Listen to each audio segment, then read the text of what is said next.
Aman kırmızı gül çiçek açmış, yine bugün boranda boranda. Kırmızı gül çiçek açmış, boranda boranda. Amanlar çektikçe de titrişler, yaramda yaramda. Aman zalim kızı da yine insan senin nerede, insaf nerede?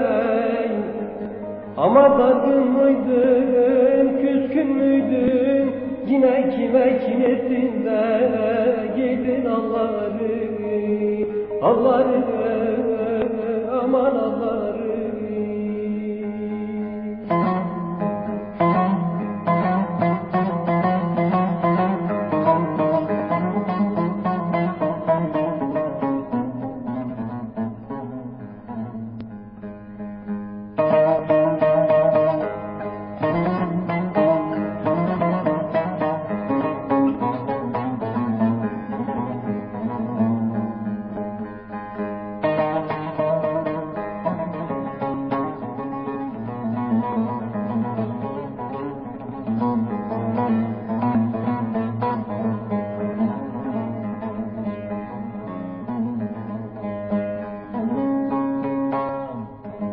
Aman kırmızı gül çiçek açmış, yine bugün bülbüler öter, bülbüler öter.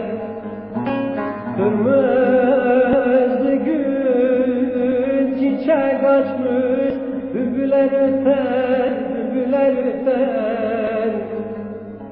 Aman senin bu hayalinde yine gözünden tüter.